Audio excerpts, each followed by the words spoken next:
Meningkatkan daya saing pendidikan Islam itulah topik kita kali ini, dan kita sambung lagi.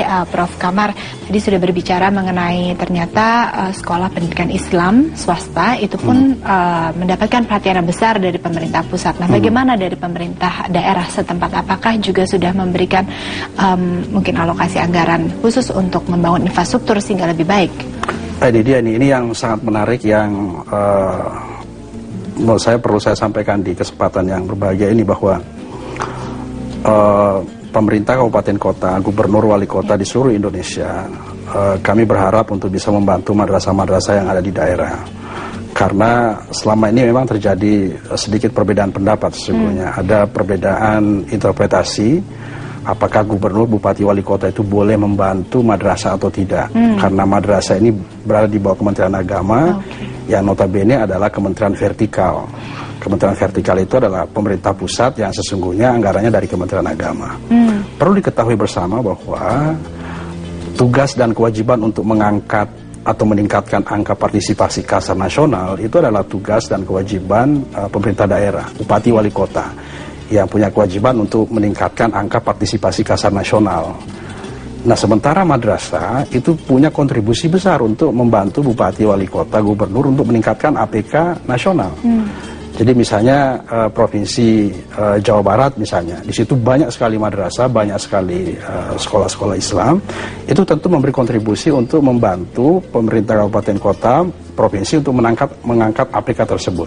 Nah, oleh karena itu, kalau ini tidak dibantu, madrasah tidak dibantu, maka terjadi kesenjangan yang sangat jauh.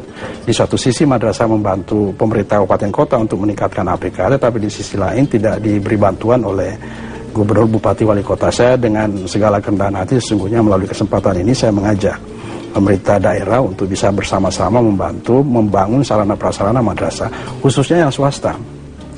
Karena kalau kita lihat juga anggaran yang ditransfer ke daerah sebenarnya sangat besar sekali. Misalnya kalau tidak salah, dari 408 triliun anggaran pendidikan secara nasional, itu 283 triliun itu ditransfer ke daerah. Untuk dana pendidikan ditransfer ke daerah. Dan ini semua adalah untuk membangun sarana prasarana sekolah, membayar tunjangan profesi guru yang ada di sekolah, tidak untuk madrasah.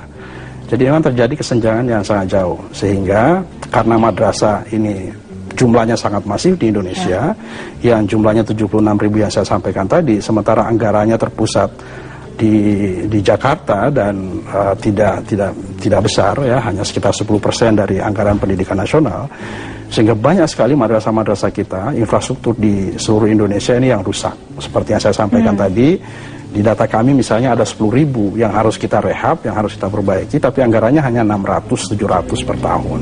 Sehingga setiap tahun kita membangun, tapi setiap tahun kita akan menemukan madrasah-madrasah yang rusak, yang roboh di mana-mana. Jadi masih perlu. Padahal mereka bisa memberikan kontribusi yang baik jika fasilitasnya juga memadai. Iya, kontribusinya sangat luar biasa, sangat penting. Baik, kemudian untuk anak didiknya sendiri, Pak, apa yang harus dikembangkan lagi? Ya, jadi begini, seperti yang saya sampaikan tadi, bahwa kualitas pendidikan itu sangat tergantung kepada kualitas gurunya. Saya berpendapat bahwa guru memainkan peran yang sangat fundamental, memainkan peran yang sangat sentral untuk meningkatkan kualitas atau proses belajar mengajar yang ada di kelas. Sehingga guru yang kita harapkan untuk bisa mendidik anak-anak kita ini adalah guru yang tidak hanya mengajar mereka, tapi guru yang bisa mendidik, guru yang bisa menginspirasi, guru yang memberi motivasi, bisa menggerakkan anak-anak itu sehingga anak-anak punya semangat untuk belajar terus-menerus, berkelanjutan, semangatnya itu berkelanjutan. Dan ini hanya bisa didapatkan oleh anak-anak itu ketika gurunya bagus, gurunya inspiring, gurunya bisa memotivasi dan seterusnya. Karena sesungguhnya tidak ada anak-anak bodoh. Yang ada itu adalah anak-anak yang tidak menemukan guru yang pintar.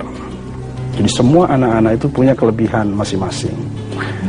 Nah, tergantung dari gurunya sesungguhnya. Oleh karena itu, fokus kita adalah mengembangkan potensi, kapasitas guru, agar guru bisa mendidik anak-anak kita dengan baik. Begitu juga di perguruan tinggi, dosen menjadi hal yang sangat fundamental.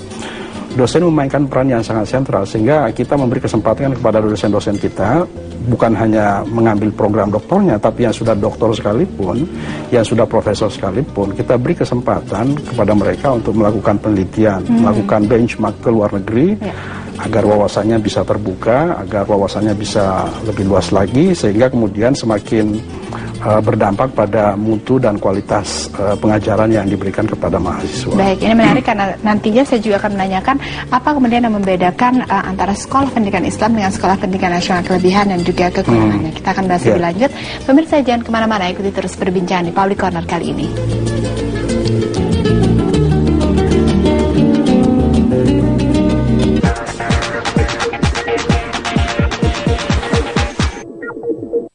Didukung oleh